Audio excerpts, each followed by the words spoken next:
And welcome to Voice of Thermopolis podcast. It's pretty good to have another episode in the books. Thank you guys for coming. My name's Aaron. What's up, guys? I'm Taylor. And I'm Jasmine. All right, thanks again. Yeah, you guys are awesome. How are you guys doing today? I'm doing good. Hey, I just want to say thank you guys real quick for letting me be a part of this. I really appreciate it. I had a lot of fun on Saturday interviewing the Stars and Pipes LLC, and I want to give a quick shout out to the Hot Springs County Public Library for facilitating us and allowing us to have a room to do that in. That interview. Yeah, they came in clutch because the side room that we normally use was booked, and we didn't know that. And this was Saturday, and they're only open limited hours, so we waited at it was like 10 o'clock, and they opened a little late. But then she was so accommodating for us that she opened up the back room and cleared off a table and was just making sure that we had a space to be able to do our thing here at the local library. And it was great. Yeah, 100%. I just want to tell them thank you again today for sure for allowing us to come in here and do this again. Yeah, thank you all the ladies here at the library, friends of the library, for helping keeping this establishment going. Yeah. And Stars and Pipes, thank you for coming out and hanging with us. That was hour and a half, 2 hours almost. About 2 hours. Yeah, it was a lot of fun. Right. You can catch that episode on YouTube. Voice of Thermopolis interview. Also on Spotify. It's on Spotify. I don't have the video on Spotify yet. I'm still working through that, but it is on YouTube. The whole thing. It looks great. Really check that out, guys. And what about you? How are you today? Honestly, doing pretty good. Got a couple things to talk about today. Coming up in May, we got Motorcycle Awareness Month. They're going to be having a parade May 3rd at 11:30 a.m. And I think they're just trying to bring awareness to being safe on the roads, just all around, being more attentive to motorcyclists on the road, especially with Sturgis coming up in August. We just want to really make sure that everyone's going to be safe on the roads this summer and not getting into any accidents. So, yeah, that's something that, especially in Wyoming, doesn't get talked about enough is motorcycle awareness. Everything. Something that was kind of cool is there's like a game to play. You know how you guys probably grew up playing slug bug, right? You see an old Volkswagen and then you slug your brother, sister, aunt, uncle, whatever. Oh, we do it with motorcycles too. Yeah. That's what I was getting about. So with motorcycles, I heard about this thing where you do it with motorcycles because then you're looking for them. Then now you're more attentive and more aware of motorcycles on the road. Right. So do you think that's something that would help, that actually helps, or is it just a fun game and you don't actually think it works for anything? I think it could work. Honestly, it just depends. It depends if you're trying to attune yourself to being safer on the road. But if you're, just kind of messing around and trying to play a game, then you might not take it as seriously. Honestly, one of the best things that made me more aware of motorcycles was having motorcyclist friends or even just knowing a couple motorcyclists. Being close to people like that will really show you how dangerous it can be to be a motorcyclist sometimes and how rage-filled sometimes people can get on the road. Yeah. I didn't really understand the dangers of, biking or being on a motorcycle until I had a couple friends, and they had a couple scary incidences on the road with some road rage drivers. And now I'm just constantly aware. I used to kind of follow behind motorcycles pretty close. Now I give them a nice, big, wide berth because I don't want to freak nobody out, and I don't, if something happens, I don't want to send this guy flying off into the stratosphere either. So, stuff like that just made me a lot more aware of just everyone's safety on the road. You're always thinking about car safety and buckling up and putting your kid's car seat in, and you don't really think about motorcyclists that often until something happens. So, I think just being prepared. That's a thing. Yeah, I mean, and everybody always says, though, when you're riding a motorcycle, you're going to fall off. It's never an if, it's always a when. And so you want to make sure, too, that if you're on the road, you want to give them that bigger gap. So if they do fall, you're not at risk of harming them even further by running them over or anything like that. And just make sure that they have somewhat of a safer journey. Yeah. Exactly. Right. Well, so we're doing awareness, but doesn't the bikers have some sort of responsibility in this too?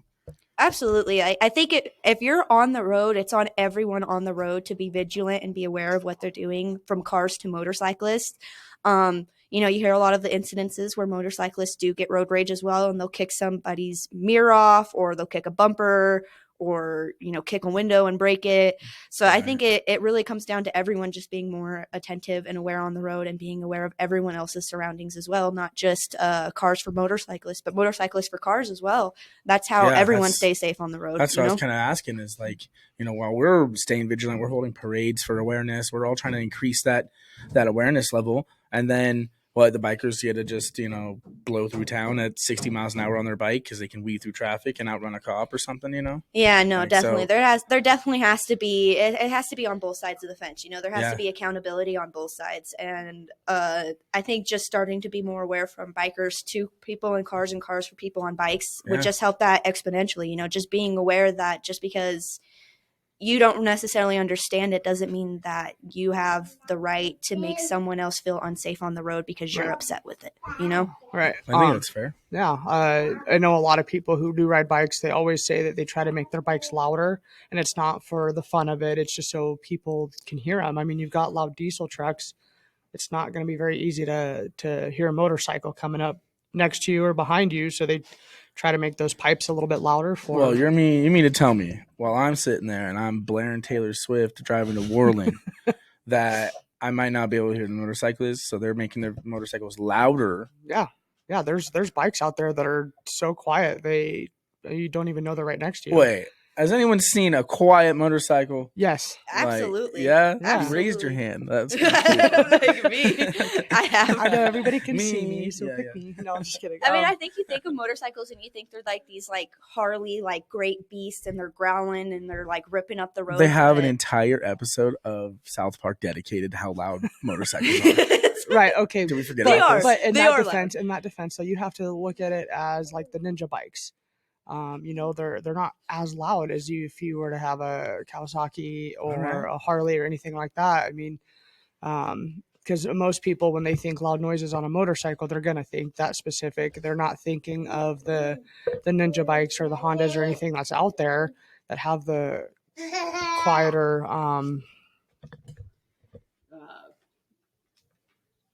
Yeah.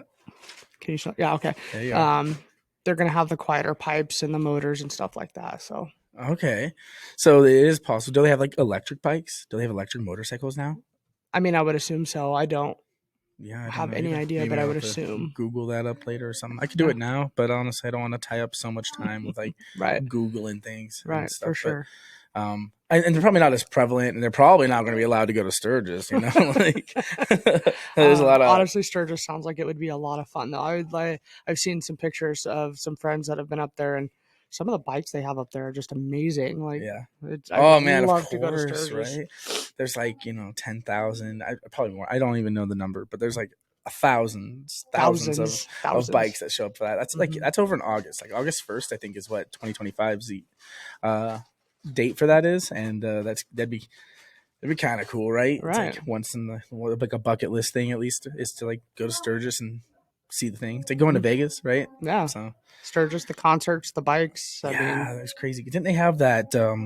There's a show, right? They did a reality show about Sturgis where it was like the Full Throttle bar or something like that. So something like that. Yeah. I can't remember the name of it, but yeah, they had it was like a thing where you got to see how they struggled and or not struggled, but like how rowdy all the people were and how like logistics of it all for Sturgis and stuff like that. So you got to see like inside of Sturgis a little bit, and it was interesting. It was cool, right? They had crazy concerts. They would have like great big events, and it's not just that one bar. Like there was other bars having their own concerts and having their own stuff. And then you got to like see the big picture. Like, holy cow, this is like a recipe this is like Woodstock for bikers, right? Yeah. So my motorcycle awareness. We're kind of circling back on that. It's a real thing. Just keep that extra eye out. Try to maintain vigilance on that road, because use your mirrors more. Use your mirrors, please. We often drive, here in Wyoming, you drive 30 minutes to the nearest town, right? So like we measure time and distance we measure distance in time. Right. So it's like, oh, it's an hour to Walmart, we don't say it's 65 miles or something like that. It's like everything's everything's like an hour away or a half hour away. Or, oh, you want to go to Casper, Wyoming? Yeah, that's going to be 2.5 hours from here, from Thermopolis, you know. Mm-hmm. And then people are like, oh, I could do it in 2 hours. So like, well, should you? You could, yes. Should you? You know, that brings me to like a pet peeve of mine is speeding. Yep. So I can't understand why people think that speeding, even like 5 miles over, you know, everyone wants to do that whole like, oh, if you do up to 5 miles over, the police won't do anything to you. They can, and they often do. You know, the highway patrol and stuff. But when you do the math for speeding, and if you're driving all the way, even say to Casper, which however many miles is that? Let's say it's 120 miles, 130 miles to Casper. You do that distance. If you're doing only 5 miles over the speed limit, or even 10 miles over the speed limit, you're saving yourself like a couple minutes. Like maybe the bathroom break on the way there, if you know, if you're driving with the wife and the kids and the maybe the bathroom break, but like otherwise you're not saving yourself a whole lot of time, but you're endangering everyone in your vehicle and everyone outside of your vehicle on the road.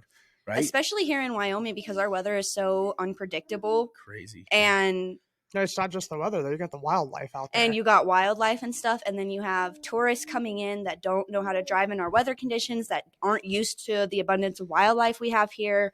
And then, yeah, you catch them going, you know, like 80 through town or something.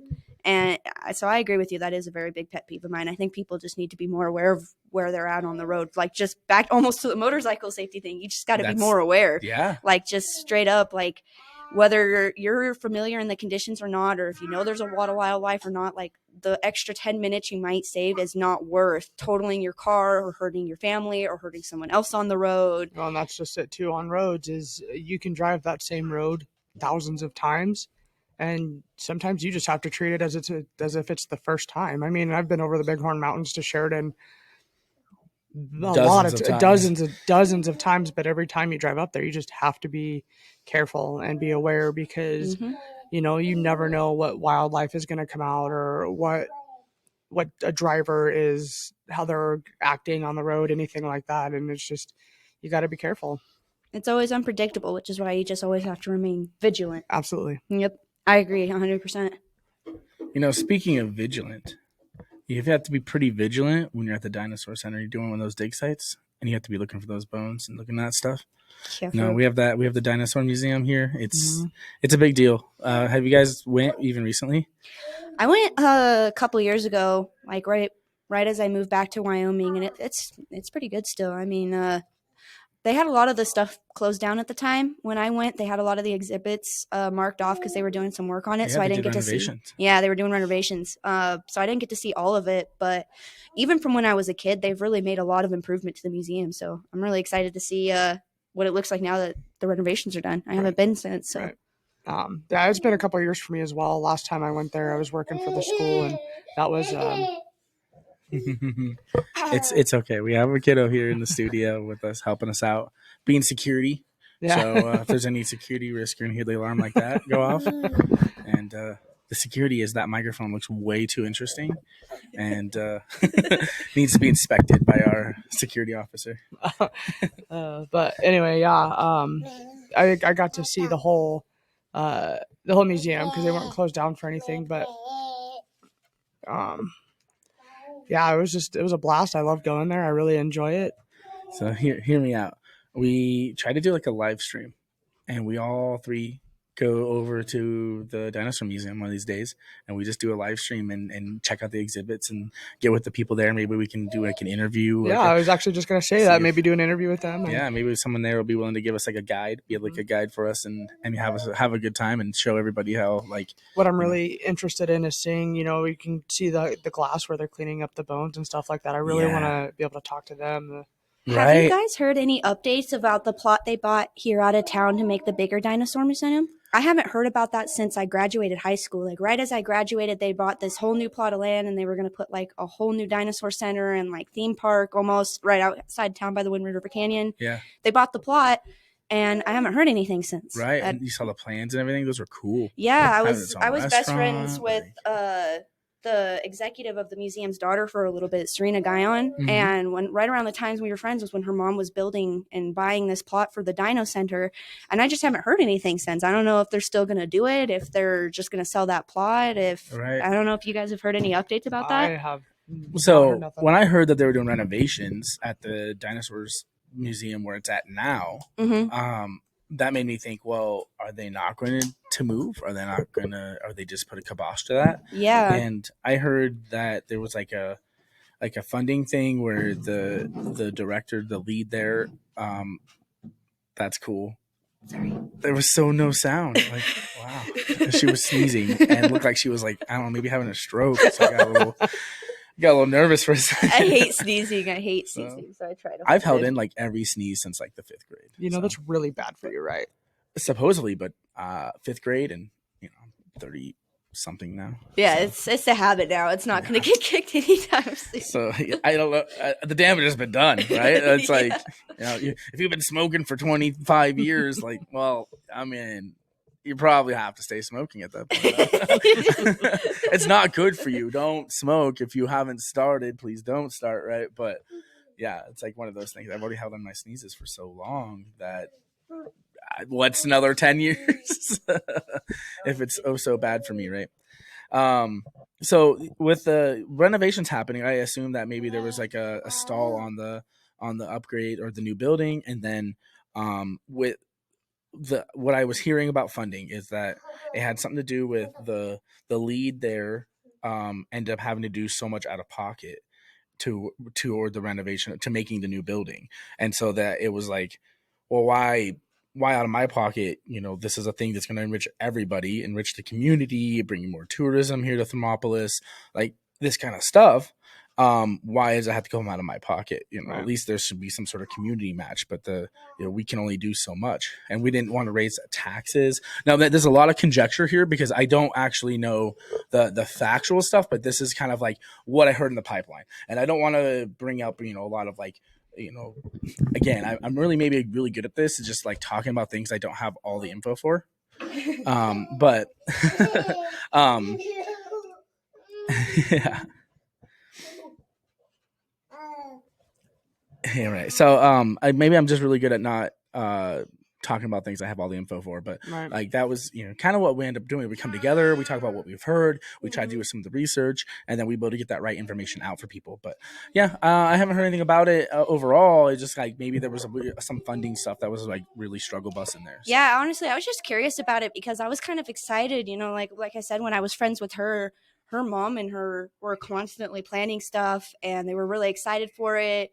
And then, we graduated, I moved away, I came back expecting, this building to be here in this whole new Dino Center. And then it wasn't there, and I hadn't heard anything since. So I was just curious if something had maybe happened there, if it wasn't going on anymore. But all the more reason, if you're truly interested in that, to go to the Dinosaur Center, check it out, and then maybe ask some questions. They probably have information there, right? Yeah. So, yeah. If you're interested out there in Thermopolis, Wyoming, or even outside of the state, and you're interested in the Dinosaur Center and what the new center was supposed to be or where it's at, look up that information and see what you can find. Right.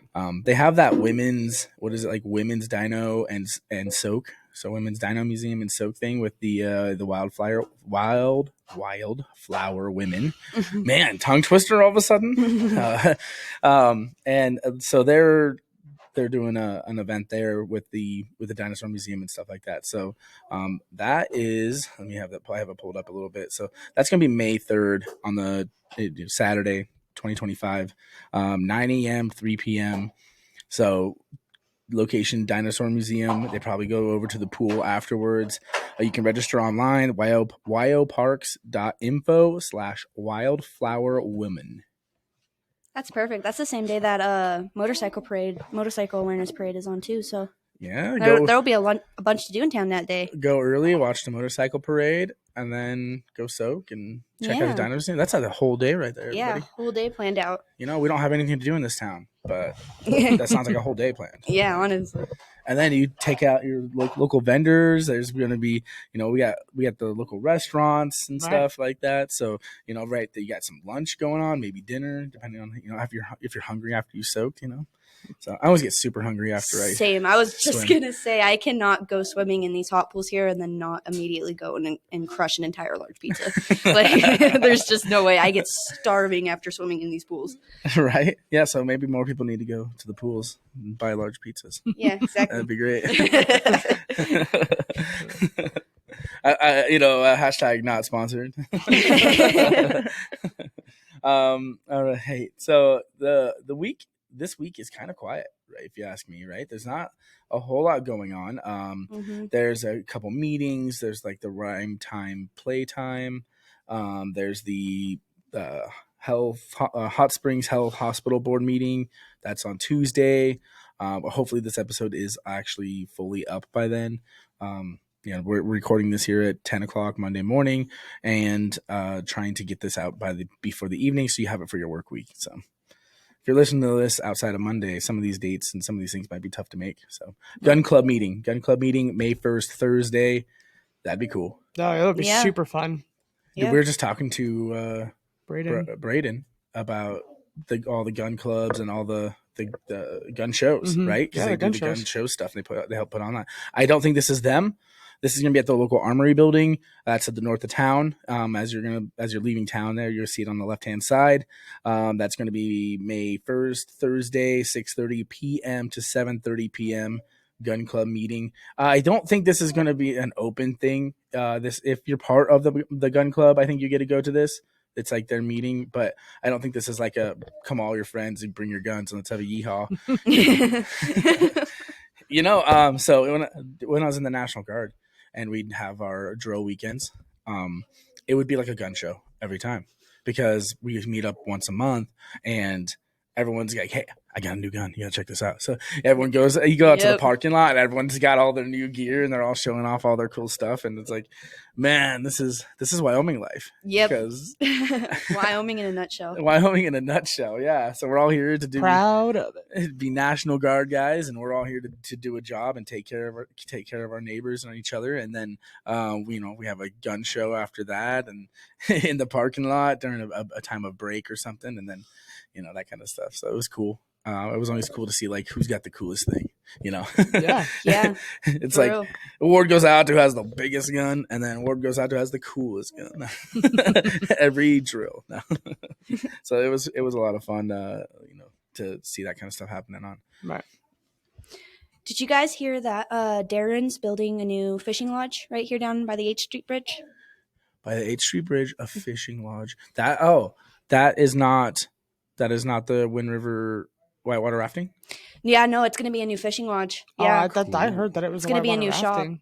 I think they're going to use it kind of for both. It's going to be kind of like half a shop, half fly shop / lodging. I think he's going to, because he definitely is getting ready to put a boat ramp in there. So I think he is going to do a couple of tours like that. But I think it's going to mainly be angled towards fishermen, not necessarily, because all the whitewater stuff is up in the canyon. Okay. Yeah. Like going down the canyon is where you're going to find all the whitewaters and the fun rides. But this is docking off right at the end, almost right by McDonald's. So I think that he's planning to make it like a fly fishing shop / fly fishing resort for fly fishermen to come here. So we'll have another fishing guide coming into town, more fishing lodging for tourism and stuff. So that's going to be great. It's already huge. He's making a big lot for it. I don't know exactly all his plans for it, but I do know that he's trying to make it kind of half a shop, half fishing lodge for fishermen. So that'll be kind of cool. So then we got to do our due diligence and get this guy on the pod. Yeah. I can see maybe if Darren would be interested. Yeah. Yeah. That would be really cool. I already got Josh booked up. So we're going to have an interview with Josh Rathbun. Rathbun, yeah. I'm really bad. I'm sorry I'm butchering your name, dude. But apparently your name got selected in my brain to be really hard for me. So, we have an interview coming up with him. He's done graphic design work. He's done tattoos. He still does some amazing tattoos. Mm-hmm. He just did yours recently, didn't he? Too? Yeah, Thursday, I think it was. Yeah, just a little tornado on the finger, but it was pretty detailed. Don't downplay it. All right, it's a super sweet tornado on her finger. All right, I wasn't trying to downplay it. I was just saying it was a little tattoo on my finger. It's like a little thing. It's like whatever, but it's like actually like a work of art. No, it is. It's really detailed. There's so much detail in that, just on the finger there, and I was actually shocked. I was like, hopefully this doesn't look like a squiggly line. I think I've heard stuff about him coming into town that maybe he was going to even be setting up a studio here, a tattoo studio, like somewhere by like Broadway Bakery or Broadway Bakery. I didn't hear anything about that.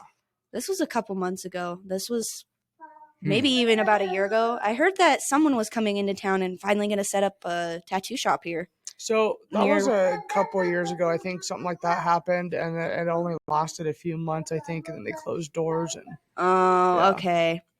See, I had heard that I guess they were going to be like Matt Slagle and those guys were going to basically let them rent out like an area in the Broadway Bakery in their shop and set up like a tattoo studio. But this was like, I think about a year ago. So I haven't heard anything about that, so I'm not sure. We might have to ask Josh about that. See if Josh will know. Yeah. Well, when he's on the pod, we'll have to. Him. Yeah, we have to. When are we getting a tattoo? They did have a tattoo shop. Was it north of town? No, west of town. It was out in a little ways because of the semantics, and he'll be able to bring on all that stuff. But it was like the semantics of doing a tattoo shop here in town, and so they started up shop outside of town. It was a couple of guys, and they had a little place, and they were grinding, but because they were kind of off the beaten path, they weren't right in your face every day. I think that it made it really hard for them to get people in the door, like it does. If you're not right on this like main street in downtown, it's kind of really easy to get overlooked. I mean, even Audra's Copper Coup over here in Easter Mop, I worked there for a little bit. It's a cute little coffee shop. It's great. Really She's got great coffee, but really the only people who know to come in there are the people working at the hospital and stuff. Like it's not really a well-known because it's off the beaten path, kind of like you were saying. If it's not in that right downtown area, kind of businesses kind of get skipped if it's not right down Broadway, The Copper Coup, I'll be honest, I forget about it every single time. And then when I do think about it, I'm like, oh man, that would be great to go to, and it'd be cool to visit. I've yet to be there. You need to go. It's so really cute, and she's got great coffee. It's kid friendly. Like I absolutely love it, and I mean I could be a little bit biased. I love Miss Audra. She employed me for a little bit when I was pregnant, and God bless her soul, she was so understanding with me when I would get sick and couldn't come in, and morning sickness and the whole nine. But she's got a great little shop there, and it's all organic coffee, and she does it all the natural way. Like you're not getting all the preservatives and the GMOs and stuff. It's definitely worth it for sure. She makes some good coffee too. Someone got me a boba tea from there before, and it was actually pretty yummy. Yeah, her sparkling boba too is really yummy. I was obsessed with all of her boba flavors. When I worked there, she'd let me get, like my one free drink or whatever. And I was always trying up the different boba flavors. She's got like 50. Right on. I like tea. I'm just not a giant fan of the boba tea because those little gel bubble things, I'm not a fan. Yeah, honestly, a lot of people feel that way about boba though. Not everyone likes it. They don't like the. I mean, I think the flavor's really good. Yeah. Don't get me wrong. It's just a little. It's a slime ball. It's a little slime ball. I'm not like a huge connoisseur, so help me out here. So there's two different types of boba pearls, and then there's like the tapioca pearl you can use, or there's like the official boba pearl that you can use. That's like better. So traditional boba is better, honestly. At least in my opinion. No one come for me. Okay, that's just an opinion, but at least in my opinion, traditional boba is better, and it doesn't have that like kind of slimy texture that a lot of the other bobas have, and it's way more natural, and it usually has a lot better flavor. It's just a nice little sweetener for your coffee, but not everyone wants watermelon burst flavored coffee or lemon zinger or all these like crazy flavors. So if you're just looking for like a normal cup of joe with like a little kick of extra sugar, a little bit of vanilla, a little bit of cinnamon, that's like the perfect flavor to go for that.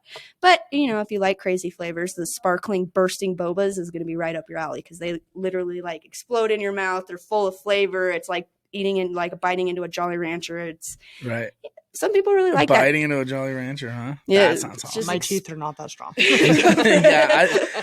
kid the other day, we went to the bank, and I love those people there at Pinnacle Bank. You ladies are so awesome. You're so friendly all the time. Shout out to you guys. So my son and I, we pulled up, and we got the Dum Dum suckers, and I hand him his and grab mine, and he immediately just goes.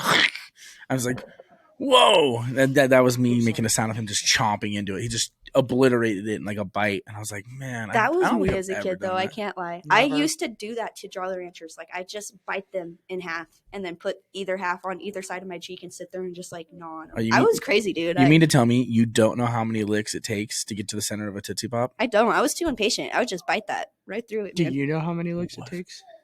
Yeah. It's like you lose count at like 50. You lose count after a while and you're like, okay, I need this in my mouth. I can't just keep licking this thing. Yeah. I'm not an owl, okay? I'm not an owl that eats Tootsie Pops. I think I tried that That's test past all your at once, and I generation. didn't even get close to 50, and I was like, yeah. Jasmine, does your generation even know about the whole commercials with Tootsie Pops? Yeah, of course we do. Yeah, Of course we do. 1, 2. My mom told me the other day that my youngest brother had asked what the Chihuahua had to do with Taco Bell, and I was like, right. "Ooh, You mean Yoquito Taco Bell? Yeah, like, bro. Like, I was like that hurts the soul a little bit. Like, I Yeah. forget there are kids out here who don't know anything about the Taco Bell dog, bro. Like the commercials, the teal and purple buildings. And, I had that moment the other day when I was talking to this kid on TikTok, and Britney Spears has got a TikTok account now. All these kids know her as the crazy lady that dances in her living room.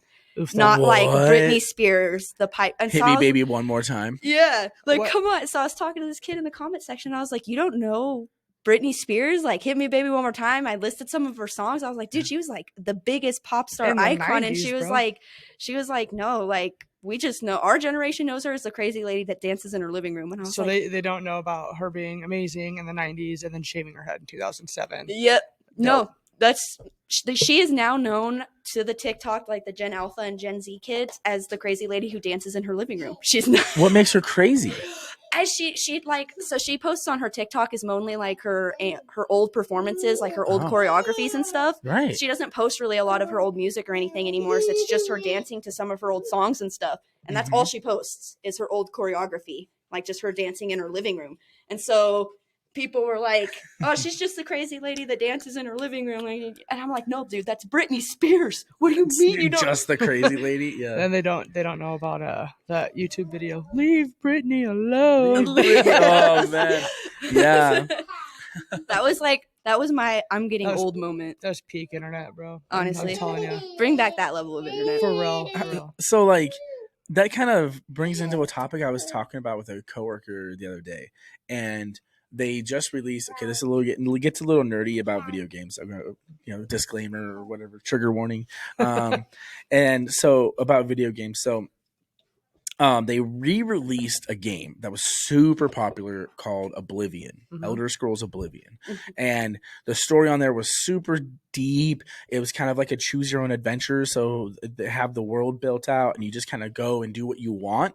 But there's like quests to do, and it's all set in like this medieval era and stuff like that. So the game back in my day, when it came out, it was one of the best of its time. It was so far ahead of things. We're like, wow, the graphics, the storytelling was all so good. The mechanics of this stuff, the gameplay, it was all really good. But it's now like 20 years old. Right. So like it's so old that this generation, the kids these days, that are now the same age that I was when it released. So give them the chance to play the game and they probably really enjoy it.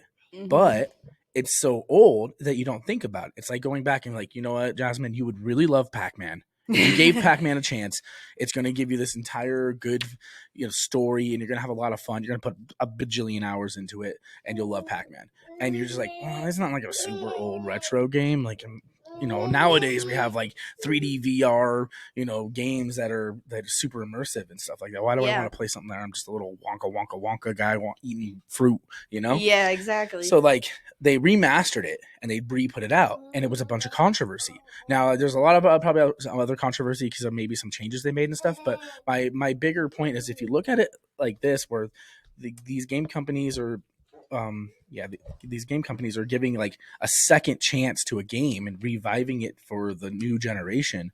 Like, should they be punished because they're just recycling old games? Or is this like hey, remember that time when you played this really awesome game or you did this really awesome thing? Like, you can do it again. Right. And it could be a new experience for your kids. And you'd be like, yeah, back in my day we played it. It was a lot of fun. And now that it's like remastered, it gives them a chance to like, hey, at least the graphics are updated. Some of all the bugs and stuff that you used to endure where you just fly through the map instead of walking on it, you know, all these bugs were fixed now. So like this is the better version of the game and more optimized for you. So, you know, I guess to kind of circle back, it's like the newer generation of like internet, the newer generation of video gaming, the newer generation, like even music, you know, hey, why don't you go put on like, there's some music from the 80s, 90s now is classic. Okay. Like 90s where it's like, man, if you gave it a shot, it'd probably be your favorite band. You know, you ever heard of Leonard Skinner? You're like, Leonard, what? Well, it's like when Post Malone and Ozzy Osbourne did that song, and everybody was like, "Post made Ozzy famous." Like, Post made Ozzy famous. I remember that, dude. The internet was exploding. Like, oh my god, who's this Ozzy Osbourne guy? It's so nice of Post Malone to make it famous. I was like, oh my gosh, we're old. Like, what do you mean? This man snorted ants. What do you mean? Yeah, come on, bro. Like, Post Malone, like he's famous and he's great. We love Posty. We love some Posty. But Ozzy Osbourne, you know, that's the chicken and the egg. Ozzy Osbourne probably influenced Post Malone. Ozzy Osbourne was famous before Motley Crue became famous. Shout out to Motley Crue. They're one of my favorite bands. There you go. Shout out to a band that's not local. That's fine. Sorry. Well, technically he's not local, but the bassist does live in Wyoming. Nikki Sixx lives in Wyoming. Big. So, do you hear that? Everybody hear that? So, Wyoming has people too, okay? We do exist. That doesn't mean come here. No, I'm just playing. We do exist. We're not a conspiracy theory. Yes, we are. This was a moment for me. This was cool, okay? So the new Minecraft movie. We took the kids, took the whole family. We all watched it, right? We didn't do the chicken jockey thing where you got all wild and destroy property and be a jackwagon, That's right? Insane. You know, that meme that's happening. That's not right. Okay, I want to put it out there. It's not right that people are doing that stuff. Like, it's okay to be excited. It's okay to have fun and hoot and holler. Maybe throw a little popcorn, like sure, like, but try to be respectful. There's people that clean this stuff up, and it's just not right what people are doing. But coming back, took him all to the movie, and when he first stepped into this like video game world, so Minecraft is in a big sandbox style video game world where you have blocks and you create whatever kind of what you want, and you survive in this little world. So as soon as he steps through the portal of like the real world into this video game world, he goes, I think this is Wyoming.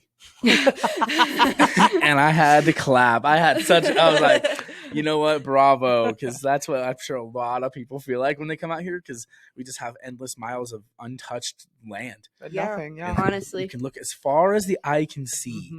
You can see land. Yeah, I don't think a lot of people give. I mean, there's a lot of beauty in the state, and a lot of people are either gonna see the Tetons or Yellowstone and be like, okay, that's all Wyoming is, and it really isn't. I mean, don't get me wrong, Jackson Hole and Yellowstone National Park is very gorgeous up there, but I mean, like I was saying earlier, the Bighorn Mountains, those are beautiful. I mean, and then you can go down by Cheyenne or Laramie. Yeah, it's a lot of flat land, but it's still, I mean, it's just as gorgeous there too. Like, a lot of people, I want them to be able to appreciate all of that when they come through. And the drive to Cody, the drive to Casper is like, man, while you're being super vigilant watching for motorcycles, you can be super vigilant and see this untouched land for miles. 100%. You know, did you know that the Pixar movie Good Dinosaur is actually based out of Teton? Yeah. Oh, I did not know. Yeah. They added the little barn and the Tetons in the background. That's actually based in Wyoming. Wow. I don't want to say based, but so based. A lot of the information they got from the dinosaurs they put in the movie, I think they got from our Dino Center. Oh, really? Yeah, Thermopolis has one of the best, most completed dinosaur bones, I guess. Like we were able to find more completed dinosaur bone sets here than anywhere else. Oh yeah. So they based a lot of the research off of that in their movie from our Dino Center here in Thermop. Right. It was really cool. I remember reading that in the credits. I went and watched that in theaters and the end credits were rolling, and I always stay for the end credits. And I watched it. I watched our Thermopolis Dino Center get mentioned, and he's fine. He's good. He's enjoying his having his best life. He's warding off all the bad juju for us. Yeah, he is. He's doing a spell right now. I think he's trying to summon something. Yeah. Let's not do that without we get salt. We need salt around us. Yeah, honestly. Where's the salt at? Where's Dean Winchester? Let's not summon any diaper demons, all right? Yeah, you don't have to worry about it. He's good. Like, so you said you stay for the credits of the movie. Mm-hmm. I always stay because, a lot of times like after the end credits, they'll show like a little extra snippet or like behind the scenes of the movie or like a little like extra what if there's going to be a movie. Marvel was big for that. Yeah, Marvel was huge for that. I always stay for Marvel movies, man. Yeah, and always. Marvel's not the only ones who does it. Sometimes if True. there's going to be sequels or something to a series, they'll do little end credits and give you like a little snippet or bloopers or behind the scenes or something. And I don't know. I always think that's really cool. They try to make it fun. Yeah, they try to make it fun and make it more inclusive. And hear me out, okay? Why? Often I try to find out, and I had this whole debate. Why do we have credits? Okay, in this day and age, I don't think that as a general public, we don't really care for the credits. Well, no, but legality purposes, they have to give credit to anybody. So can't we go for the full list of credits? Visit www.thismoviesname.com. I don't think they're able to do that, honestly. And then you go there. I think simply for legality reasons, it has to be mentioned in the same. I'm gonna Google it. So it has to be. I believe so. Because like unanimously, there's 15 minutes of credits at the end of a movie, and unanimously, like not everybody wants to sit for their credits, but they want that bonus scene at the end, right? I want to know like that's super cool. And I think that's why Marvel did theirs not so much towards the end. I think that's why they did. Okay, you got like cast and crew, and then here's your snippet, and then it goes into like the songs used in the movies and all that other stuff, and yeah. So at least from what Google's saying, it's saying that it's not actually a legal thing. It's just what movies do to show appreciation to everyone who came together to work on the movie. Which I mean, I guess it makes sense. If I worked on a movie and then I sat and watched the whole thing, you can bet your butt that I'm sitting for that whole thing to see my name on the big screen pop up. Even if it's just like Jasmine costume design, Jasmine sound. I'm still up there. I'm famous. Right. It's kind of true, right? You're like, yeah, see, Infinity Wars. Like I was Infinity Stone #3 designer Aaron. Yeah, like, exactly. Look, that was me. That was me. #3. So I could see how it definitely for the people who help produce the movies, it would be a cool thing to stay. You're in the theater watching your production on the big screen, and then you see your name at the end. That would be pretty cool. So if we just like cut the credits or condense the credits, right, and just gave you the cool scene at the end that would be there normally, like maybe a 2-minute pause, a minute pause, or something like that, to make sure you understand the movie's over, and then that we're going to cut to a bonus scene. Like if they just did that instead of making us sit through 15 minutes of credits in a theater where they want to clean up after chicken jockey, and they want to make sure things are taken care of before the next people come in for the movie. Like just cut those credits out or speed them up or put them off to the side. I totally understand it does a disservice to everyone that worked on there to not have their name on the screen when they've worked that hard on a movie that was that big. Okay, I totally understand that, but even those people, can't we concede that watching credits sucks? And yeah, I'm not gonna lie, I will stay for the movie if like I'm really interested in it. But if it was just a movie that was like, yeah, it's good, then I'm probably not gonna stay for a credit. But if it was like, oh my god, I love this lady in the costume design, like their costume department was on fleek this movie, I gotta see who was doing it. Sometimes I'll stay for like I will, yeah. Like if I really like the costumes or if I like a certain thing in the movie, I gotta stay and know who did it. Like Game of Thrones and House of Dragons stuff, I've been loving their costume department lately. They've been killing it. Like, I love what they've been doing. So I stay at the end of every episode to see if it's the same chick doing the costume department. Right. Because if they change her, I'm going to cry, man. She's been doing it so good. But also, like, respectfully, Google. Yeah. You can look that up on Google. Like, if I'm in the middle of a movie and I'm like, who's that actor or actress? Like, I know I've seen him somewhere before and I can't pinpoint it. Always Google it. Yeah. Yeah, that's true. I wait for the end of the credits. I want to find out who was stand-in guy #3 at coffee shop. Yeah. My mom and I did that the other day watching a movie, and she's like, I know that guy. How do I know that guy? And she sat there and he had like the smallest snippet in this movie.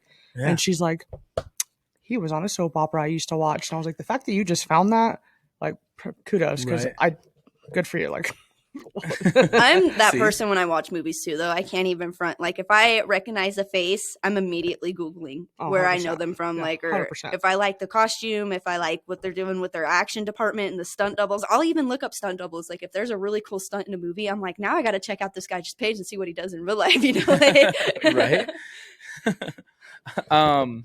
I want to wrap this one up because I have another topic I wanted to bring up for the podcast here. But so I want to just make sure it's stated that I don't hate the fact that people are getting mentioned for the hard work they've done, the years, the literal years they spend on a movie doing boom operator number 7. Like they deserve their 10 minutes of fame and all that kind of stuff to be able to like, hey, honey, please, like, let's just stay and watch the credits because like I know these people. My name's gonna be up here, or like, hey, kids, like, see that? That's me. Like, I play. That's like you're gonna be one of those dads that, hey, you see that building? I built it. That's me. Oh my God, that's literally Lucas every time we drive through town because he's a subcontractor and he'll be like, hey, babe, I did that roof. Hey, I built that house. Hey. And I'm like, okay, cool. You built the entire town of Thermopolis, bud. You want to medal? I'm not going to lie, though. I kind of do that. So last summer, I helped my sister redo her deck. And I'm partially like that. Like, yeah, I did some of this. I'm so cool.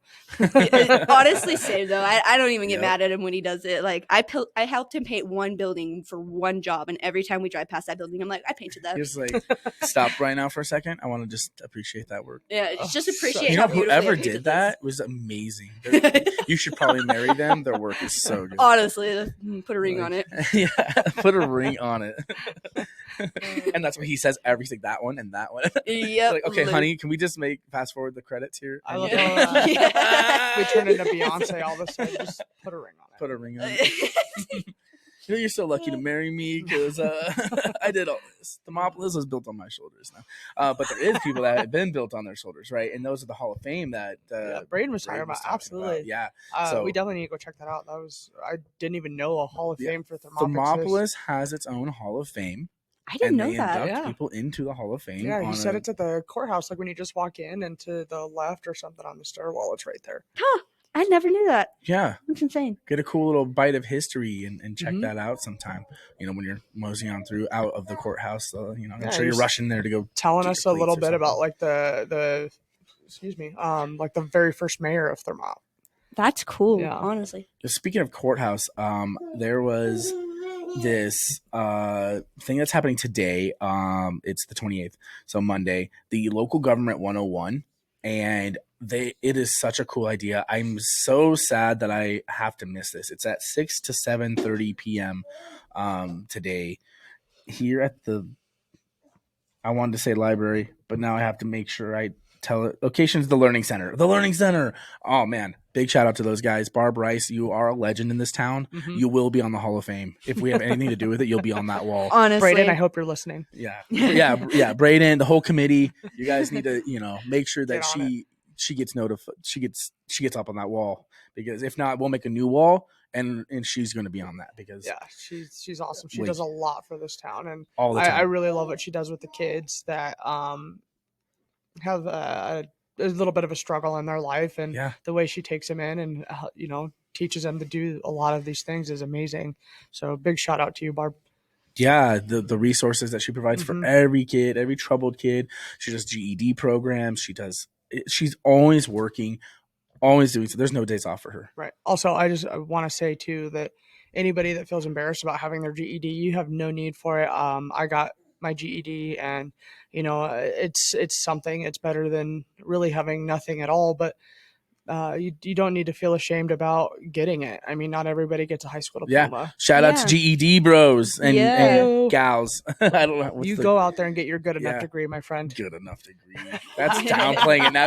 You just give this whole thing and you're like, and it's a good enough degree. That's what I call it. That's me personally. The slang, right? It's my good enough degree, man. It's good enough to get me, jobs and. Well, Gen Alpha understands that. Most of them don't care, right, about formal education. They're like, what do I need this for? And can we just also maybe bring around to the topic that teachers are struggling to teach kids to read? That it's like become an actual epidemic. You guys will have to do your own research on this, but almost like 75% of kids in our public school system can't read correctly. Whoa. They can't tell time on an analog clock. And teachers are freaking out, man. Like, they're freaking out because they're like, why? Well, because everything's so digital now. Everything's digital. You have autocorrect. You don't have to ever type in. Yeah, you have the voice. autocorrect. You have the digital clocks now. You have things that read to you. I mean, the people that were reading sundials were probably thinking the same thing when we went to an analog clock. They're like, what happens if the analog stops analogging and they don't know how to read a sundial? Right. I mean, are we just coming to the new stage of era in which that we're progressing and like maybe analog clocks are that historic? Like, have we all? I don't know. For me, I found like a 10-year-old little kid's watch that still has telling the time, and it probably says noon and flashing forever, but it still exists. Right. We've all found those like in the garage or under the couch when you're cleaning or moving, and you're like, oh, that's where my kids' watch went, and it's just like this cheapo dollar store one that somehow the battery lived forever to tell you a digital time. Yeah, so, and I can read an analog clock. I just personally prefer like on my watch, I prefer the digital just because for me it's a lot faster. So if I'm in a rush and I'm like, okay, it's this time and I need to make sure to get this done, I can quick glance and be like, okay. Yeah. I can get it for the clocks, but not knowing how to read correctly. How to read. Yeah. That's sad. That's interesting. I was looking at there's this person I follow on TikTok. She's been a teacher now for like 30 years. And she's seen all sorts of kids come and go through her school, but she actually got on her TikTok account and was like, this is a PSA to parents. You need to be working with your kids at home because I am a freshman teacher and some of these kids are not even reading at an 8th grade level. Wow. Like, you got to be doing the work with your kids at home. And the fact that so many teachers now are stepping out and being like, yeah, your kid can't read or write or tell time or really do anything except sit in class on their phone is a problem. Like, that's why I will not be public schooling him. He is going to be homeschooled, and I'm going to do that all myself because, like, at the end of the day, it's not that, it's not on the teachers or it's not even on the kids or the parents. Everything's just gotten busy and everything's gotten expensive and it's hard to keep up with it all. But at the same time, like, your kid cannot just grow into an adult and not be able to read. Like, what do you mean? You're right. Now, like, here's some devil's advocate. Does that mean that we're in a new era where reading is a sundial? Maybe. It very well could be. I mean, like I was saying, you have the audiobooks. I mean, you've had audiobooks for years, though. I mean, I remember tape cassettes. Sure. Right? Yeah, you can go to an old truck stop somewhere and they'll probably have a cassette tape. So, I mean, realistically, like you were saying, things get busy. Sometimes it's not always easy. And, people need to realize that it isn't just on the teachers. And that's one thing I will give a shout out to for our school district is, when I worked for the school system a couple of years ago, I mean, these kids, they're so smart here. They can read, they can write, they can tell the time. Like, so big shout out to our school district for that. Big appreciation for teachers for sure. For sure. They're the ones like, teaching our young to be functional as human beings, as adults, and it takes a lot of work, especially when you got half your classroom who doesn't know how to read and write. You're having to take extra time and extra steps to work with these kids that are falling a little bit behind. So definitely got to appreciate our educators and our teachers and stuff because they're trying their best, man. I can happily say all my kids know how to read. Yay! Yeah, and this school system was the only school system that taught them. So they've been here. I mean, he can count to 3. Does that count? It counts for quite now. Literally. But so did you know that they have like a preschool program coming around that's in town here that's not the actual school district, but like it's like a daycare service that does schooling as well. It's a whole thing. Yeah, I heard about that actually from one of my close friends, Tegan. She's been thinking about putting her kiddo in for some pre-education and stuff, which honestly I think I'll be doing for him when he gets that age, just to get a little head start. When I was a kid, when we were living in Arizona in Tucson, my mom, we had when it was called the YMCA still, my mom took Sean and I there, and we would learn to read, write, do arts and crafts. They'd help teach us how to swim, and like it was a big thing. And I don't think we were even really in school yet at that point, but granted, I don't remember a lot of it. I do remember snippets of it, but I remember them teaching us how to swim and read and write and all that other stuff. And now, I mean, I think it's a little crazy too that, no hate on the school districts at all. It just, to me, is a little crazy that they're not doing cursive anymore. Like, yeah. Sundial. They stopped doing that when I was in like 5th grade, 6th grade. Crazy. I got like 1 year of cursive and then they pulled it off the curriculum and we never did it anymore. I can't read cursive because of it. I'll admit. So my schooling, I actually did learn cursive pretty kind of extensively, Me right? too. But it's like it's an old language. It's like knowing a different language of English, right? Different written language, like kanji and like traditional Chinese and Japanese and stuff. Like they have two different ways of like writing, kind of thing. Mm-hmm. So they have like their own form of cursive in a sense, but I struggle with reading people's cursive, and I have a friend. I can't give a shout out because I don't remember their name right off the top of my head. But I have a friend that actually they write. If they're gonna write in cursive with handwriting and stuff like that. Mm-hmm. It's like, what? Yeah, when I write, my writing is more like kind of the half and half. So some of it's print, some of it's in cursive. Like my name, like the T is in print, and then the rest of it's just kind of in cursive. Like for your signature? No, just like in general, just like writing things, and I don't know why. And like when things are like, oh, we want this in print, and it's like really, I have to take my time because I'm so used to just. Goodness. So there's been coming back to the local government 101 here. How do we pay for county services? So that was what the seminar is. It's part 3 of 3 today, and they have them all recorded. From what I understand, the recordings will be available somewhere. We'll be able to get some information and give a shout out and stuff like that. But that I think this is like something really important when we're talking about community and we're talking about trying to get everybody on the same page and more together, is like, needing to know how the county, like local government works. Yeah, honestly, I agree for sure.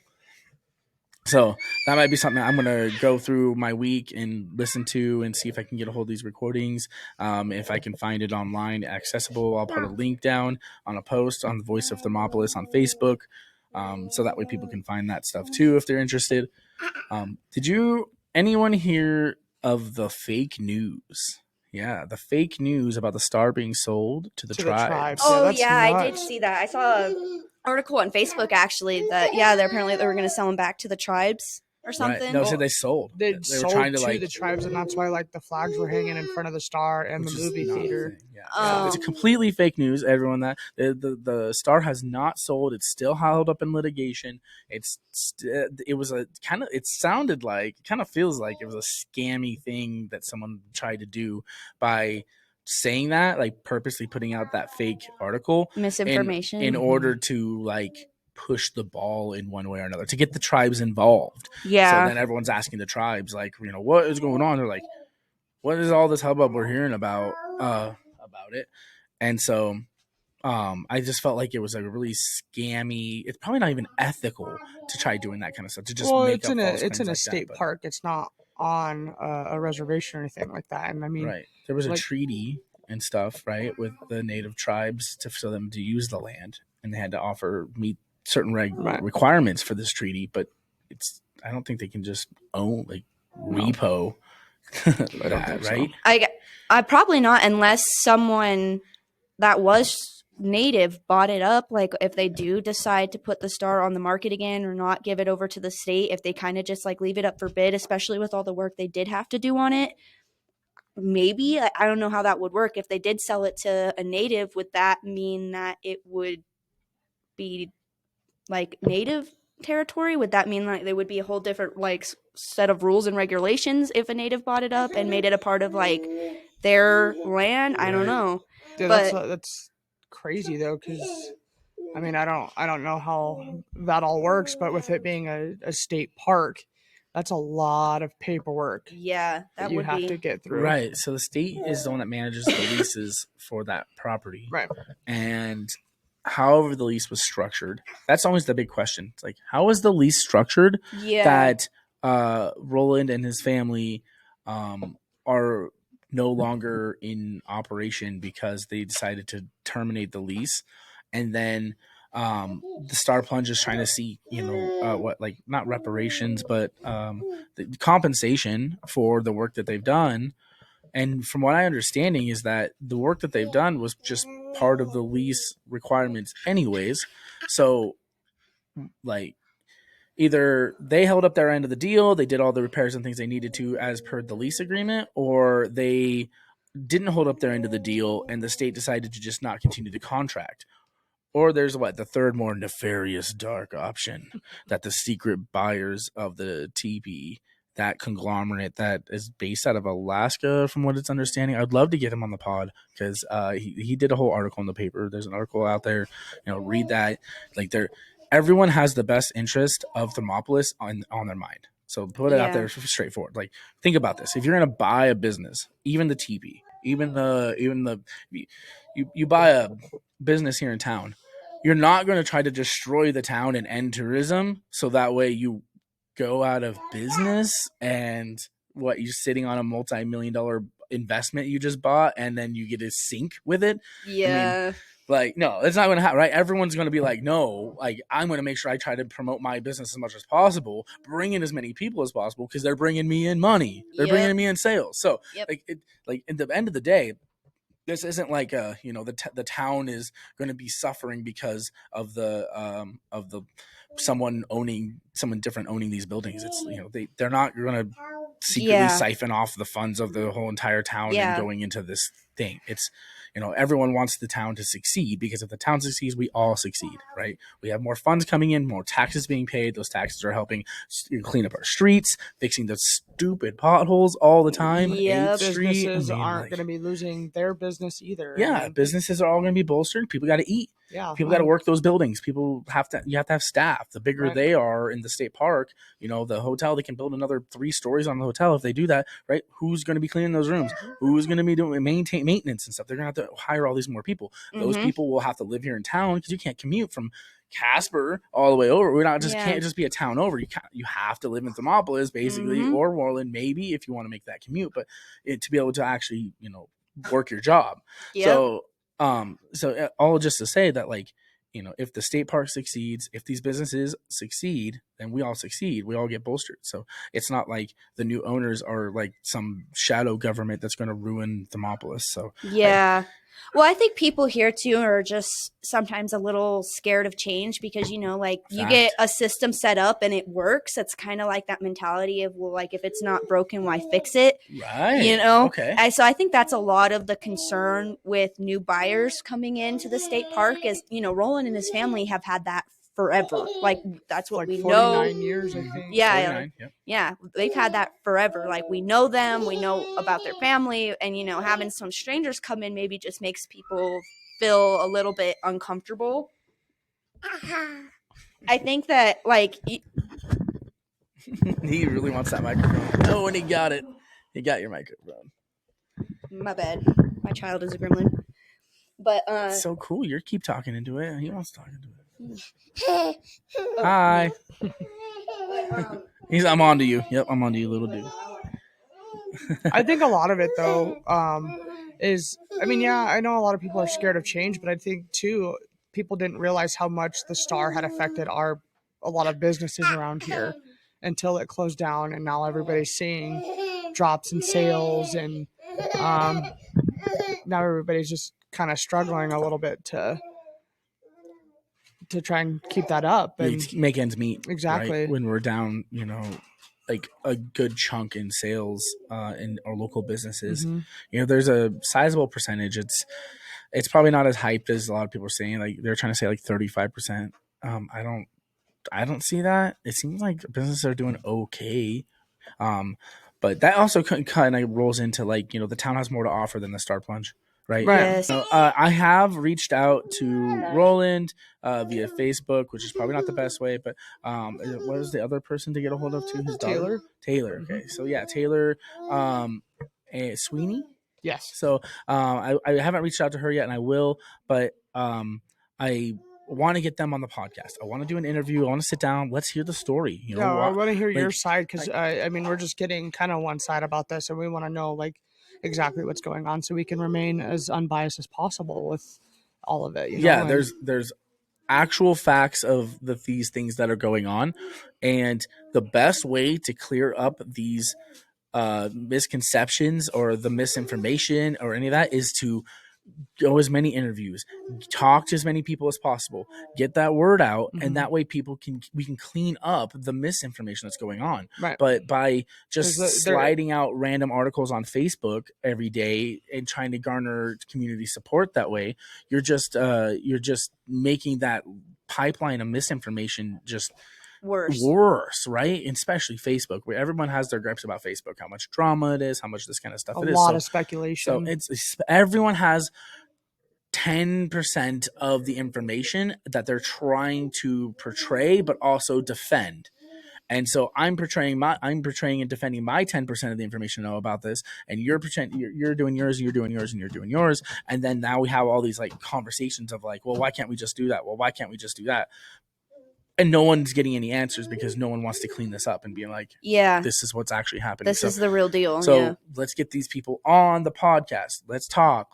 I'm going to reach out this week to the new owner of the TP pool and see if we can get him on the podcast. See if I can maybe even just some statements or something like that we can read. Like I can have a text conversation with them, like a text interview. And then we can, next episode, I can bring it on. Here's my conversation. We can go down that. We can diagnose a little bit about that. So if they're not comfortable being on a microphone, or on a camera, then we can find another means to make that work. But like, we're going to get these people on. We're going to talk to these people to figure this out. Okay. There's no reason that the town should have to be in just wild speculation mode. Now, putting a pin on that, the star plunge problem, the misinformation, the craziness there, that's a thing. But as Thermopolis, we need to come together and support what we do have going on. That's exactly what I was going to say, is like a lot of people are focused right now on the loss of tourism because of the star, right? Quote, quote. Quote.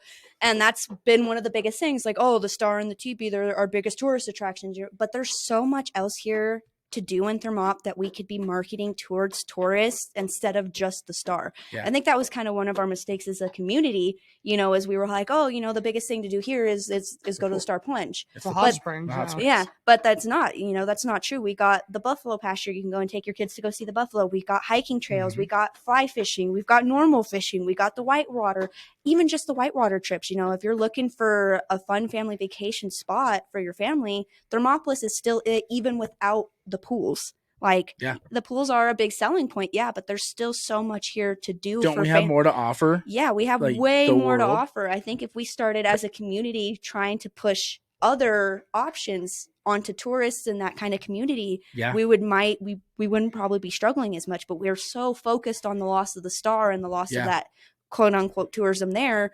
We're not really trying to give tourists another hey, I know the pool is closed, but we do have this really amazing fly fishing guide at such and such address. Or, hey, I know the pool's closed, but we have whitewater rafting and we have hunting and we have... Go float the river. I mean, we got Rent Adventure. Shout out to them. Shout out Rent Adventure again. Yeah. Rent out. You can get inner tubes there. Kayaks. You can get kayaks. You can get I've rented from them and they're awesome people. Yeah. So we still have so many options as a community to fix this little issue, even if, you can sit here and argue or whatever all day if it's affecting tourism or not. It's just, that's going to be up to your opinion. But if you're really that worried about it affecting tourism, then why don't we start marketing the other things that Thermopolis has to offer? There's 3-on-3. Yeah, there's 3-on-3 right? Every year. How about shout out Stars and Pipes LLC with the figure 8 race on May 10th I'm so excited for that. So pumped. That's going to be awesome, right? And then that exactly there is, we can boost these events. Let's get the word out. Let's talk about these events, guys. Like I was saying, instead of talking about the star is what it is. You can't fix it. I'm not going to come up with some brilliant idea that's going to bypass all this legal bullshit that's going on. And no one else is going to come up with a better plan. So let's put a pin in that. When there's more information updated to come from that, then we'll be able to hear about it. But until then, let's right now as a community come together and push the things that are happening, that are great. Exactly. The local businesses around here are trying so hard to make cool events and make things worth wild, being wild about. And Well, but what about the hot springs being closed? Yeah, old news, dude. Yeah, old news. That's It's cool. been a thing since January. We're past this point now. Yeah. But like I was saying Saturday, like OEB, shout out to Jen and Binky Fisher. Like they're having that big concert at the end of May. Yeah. Discovery Days. Shout out to them. They're having the Chase Rice concert, you know. Even that's the one that's over at the Bakery's airport, stuff. the old airport, Yeah, right? at the golf course. With a fireworks show. July 12th, Yeah, Yep. up there. That's definitely get your tickets early for that. Yeah, for sure. I mean, the Mhm. tickets were super cheap. I think I spent like $49 for a ticket. You're gonna celebrate my 30th birthday doing that, so I'm pretty pumped to How go much up was for the that. ticket? It was like I think $49 after tax or something like about that. $50 is what yeah, I and then I figured think it's it'd like be, which is a fair price. Yeah, for yeah. a concert ticket. $5 for like an insurance. Yeah. To like, if you can't make it, then you get the money back. Oh, that's fair. Yeah. Especially summertime, there's so much. We got the derbies going on and the rodeos and stuff. And a lot of people touristing especially are coming from out of country. You know, they don't have rodeos and derbies, and like we offer a very unique perspective and experience on fun here. Like there's so much more than just the pools. And I think as a community, we kind of just have to, it is what it is with the pools. Whatever's going to happen is going to happen. Let's focus as a community on promoting, you know, that event at OEB or the event up at the golf course or the derby coming up in like June and May. Pageant days, wedding of the water, you know. Yes. So, but I think a lot of people, real quick, just to kind of go back to the whole tourism thing, I think a lot of it is just more like the wintertime. There really isn't a lot going on in Thermop, so the hot springs does attract people. I can't float the river in the winter. I mean, you could. It's just gonna be really cold. Wear a wetsuit, right? Yeah. But listen, like I love being cold, but I'm not trying to go out there when it's 30 degrees on 4-degree water, and I'm chilling. I think there might be an advisory against it actually, because like, I mean, I know some friends that did it a couple years ago, and they had a blast. But would they wear parkas while they was floating down? I'm not 1,000% sure, but you got me messed up. If you think I'm gonna sit in a kayak and have some of that water splashed on my legs in the middle of winter, bro. Nope. At minus 10 degrees. I'm good. Even in the winter, though, I remember, at least as a kid growing up here, there was still stuff that we had the craft days at the community center for kids and adults. Mm-hmm. So, like, there was one whole separate room for kids, and they had adults in there watching their kids, and then they had an adult one on the other side of the building where your parents could go and do, like, adult crafts and stuff. They had the Christmas Day parade and the lights and the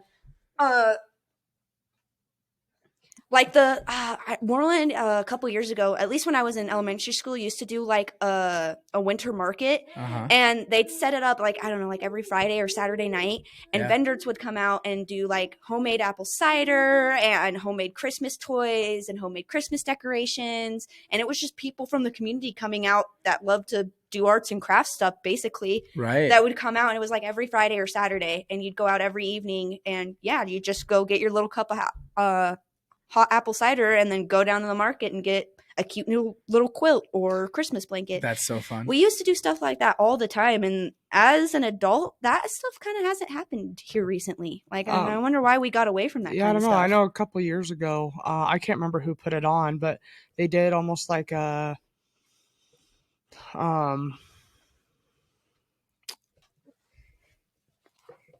we're good.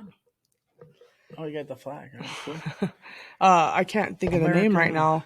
A scavenger hunt. A scavenger hunt. Yeah, that happens still. Yeah, does it. Yeah, a couple of years ago I did it, and it was so much fun driving around trying to find, It was the Great Pumpkin one? No, it was Christmas. It was like, you got to go find like Rudolph at this address or whatever. Yeah. That was a lot of fun. I think they still do that. That's great. That's, and then that's some kind of like winter activities you can do here. Obviously, you probably don't want to go fly fishing and, like you said, go on the river. People do. People are dedicated to the sport. Honestly, I respect it, but it couldn't be me. But couldn't be you.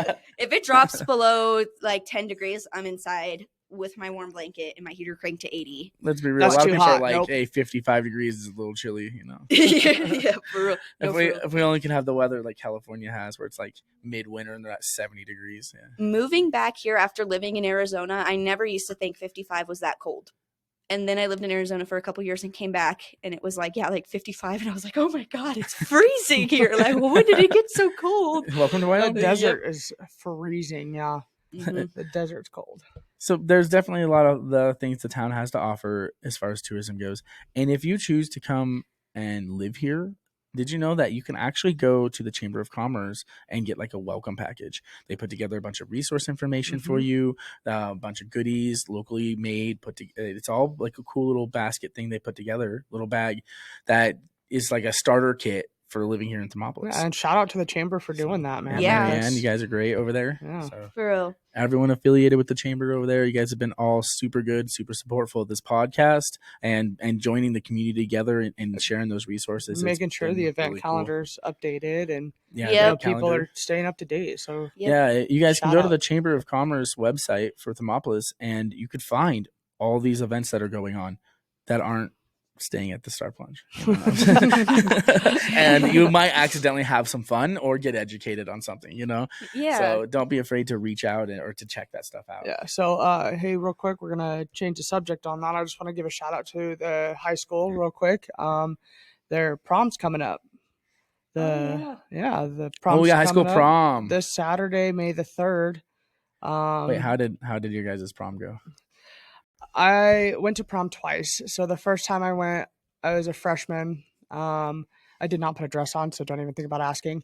It's your experience, not mine. No, I went with a buddy of mine, and we wore black shirts and purple ties. I went to prom, and personally, the Grand March was a little bit more fun than the dance. I kind of felt outside it because I was a freshman. Not a lot of freshmen go to prom. Right. Yeah. So we left a little early, just drove around Sheridan for a while. And then the second time I went, I had a blast. Actually, I was out of high school at that point, but was invited by a friend. And my brother was there. And everybody, it was just so much fun at that one. The second time I went was a lot of fun. Prom was awesome for me, too. I went twice as well. I actually ditched my senior year to go to Denver and hit up some of the clubs there for 18 up and older, which I gotta say, if you can do that, that's so much more fun than prom. You can still wear your pretty dress, but you're in the big city. It's nice for a weekend. But I went my sophomore and junior year for prom. I had a blast both times. Honestly, I got ready with a bunch of friends. It was just me and my girlfriends and like a bunch of people from the cheer team. We all got ready together. Our dates picked us up together. It was fun. I had a blast at prom, honestly. If I could go back to a couple memories from high school, prom would be one of them for sure. Were you one of those popular cheerleaders? No. Whatever. I was not. I think for a second, like, people were like, oh, okay, like, she's all right. She's kind of quiet or whatever, because if I wasn't in cheer or doing stuff specifically for cheer, I was at work with you. Wait a minute. Don't put me on this. Actually, what's funny she is was the second time I went to prom, I was working at Pizza Hut. And I was like, Aaron, I need to get out of here. So yeah, according to the Chamber website, Grand March begins at 7:30 at the high school auditorium. Pictures are from 8 to 9 p.m. at the high school library, and dance to follow at the high school from 8 to 11. Does it say who's doing pictures? It does not say who's doing pictures. I would assume probably Heidi, right? Maybe. Or the bomb photography. Oh, yeah, the bomb. One of those. Whoever's doing it, shout out to, both of you guys are great photographers in this town, so big shout out to Heidi and whoever's putting their effort in and the volunteers for all that stuff. Yeah, absolutely. Like my proms, oh man.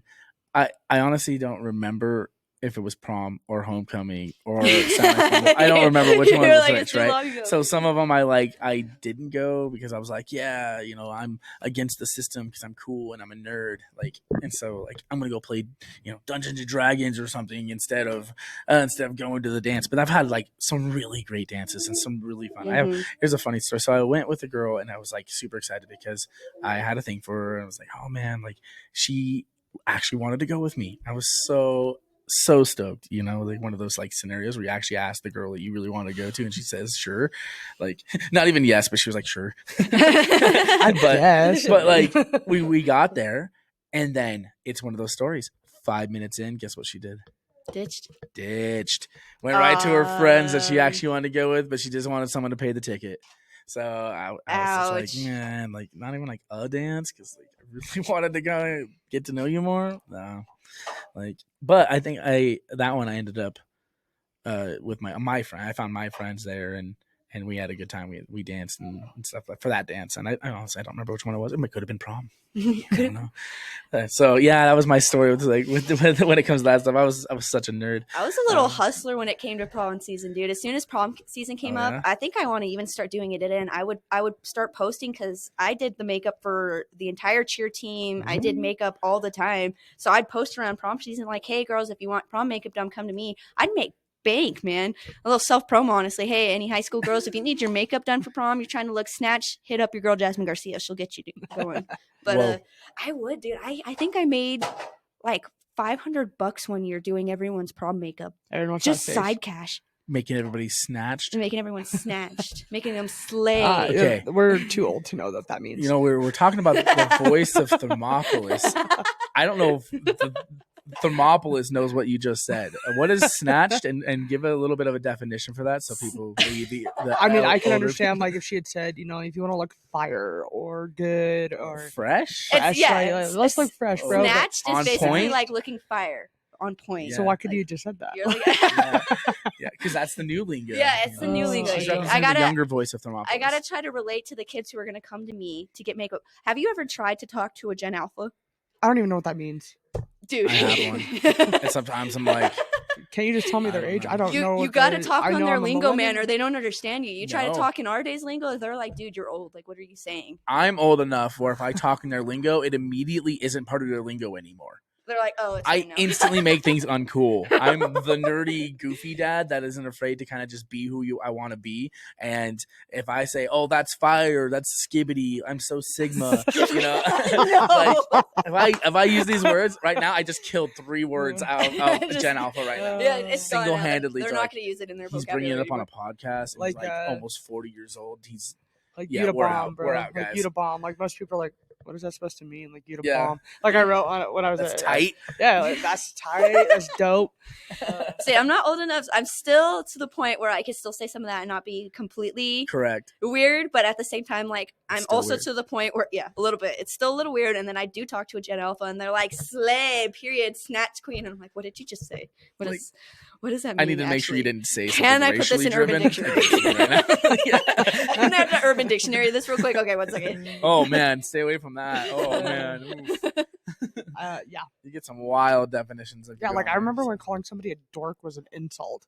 Yeah. And now it's kind of casual. You could be a dork. Like, why are you being a dork? I confirm am a dork. So same. Can confirm that he is. I'm goofy. So the Gen Alpha is anyone that's trying to do some makeup though, hit you up. You know, Jasmine on Facebook, find her on Facebook. Also, she's impossible to schedule for anything. So you just gotta work with her and she'll get you in. You gotta get to me ahead of time. Like if you want your makeup done for prom, text me now because by the time prom actually rolls around, I'm gonna be so busy I will not be able to do anything. You're already so busy. No, oh my god. Maybe I shouldn't do this, but at the same time, I love doing makeup. And that was what I wanted to do for a long time in my life. That was my career, was cosmetology. I wanted to do specifically bridal makeup.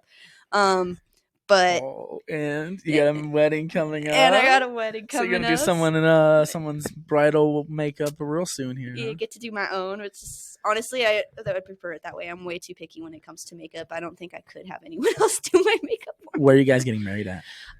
The Pole Creek campgrounds up here in the Bighorns. It's like his family's camping spot, and that's actually where he proposed to me as well. So it just kind of feels special to include it in our wedding as well. Shout out to hubby. Shout out. I love you, baby. Lucas is single the heartthrob of Thermopolis. Like, I'm so lucky. So many of like my female friends and stuff are like, Lucas, and they like do the whole, test. He walks by. Oh my god! Literally. He's like, I just needed like a soda, and she's like, oh my god.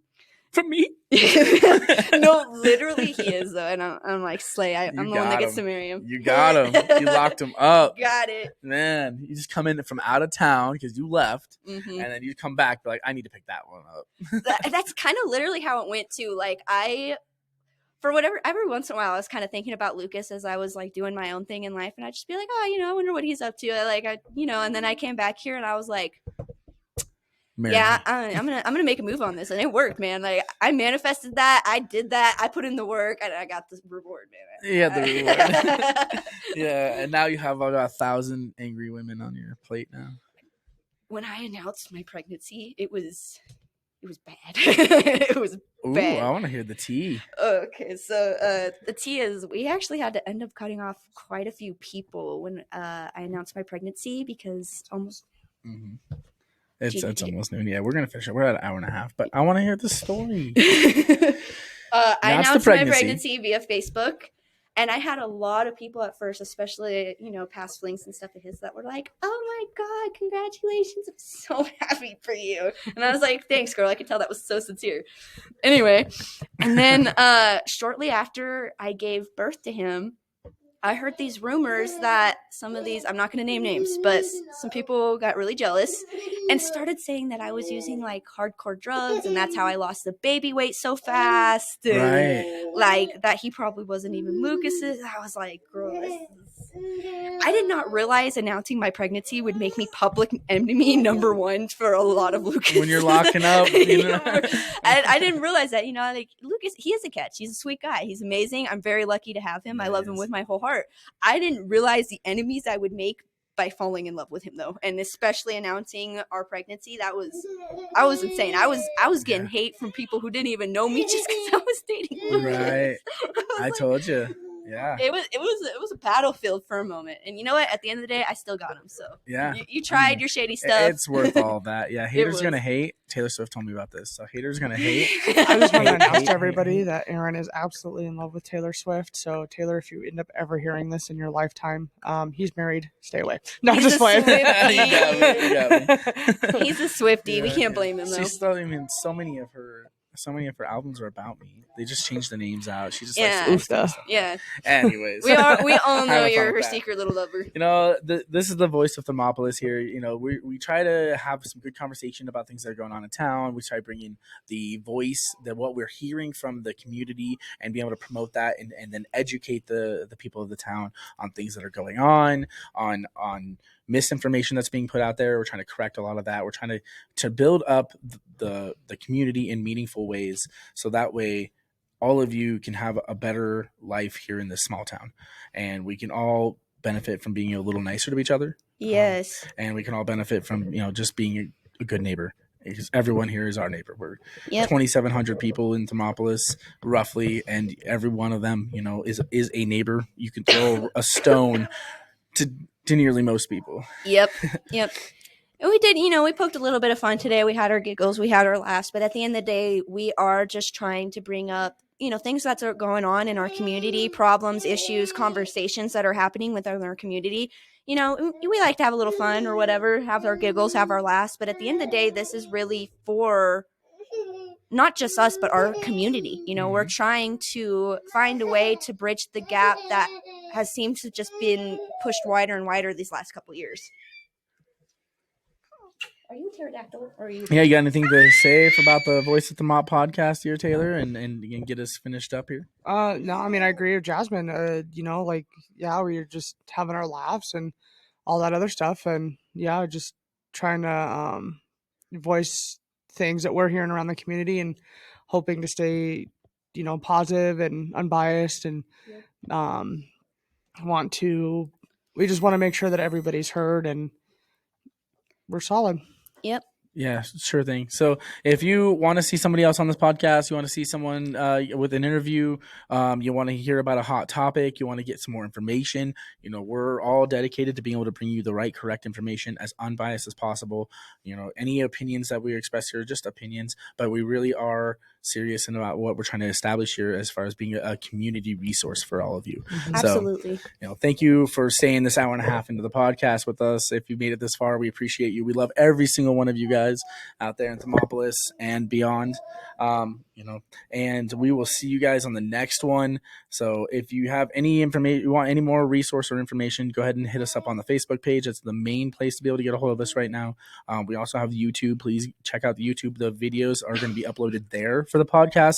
We're going to keep with audio for right now on Spotify.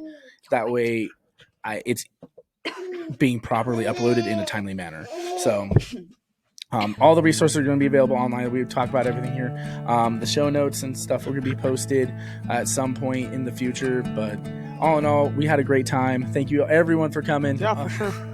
And I think we'll see you guys on the next one. Also, shout out to the library real quick again. Yeah, Big thank shout you. out. The Thank library, you are a huge help. Thank you, Hot Springs County Library. Hot Springs County. All of Hot Springs County. Thank you.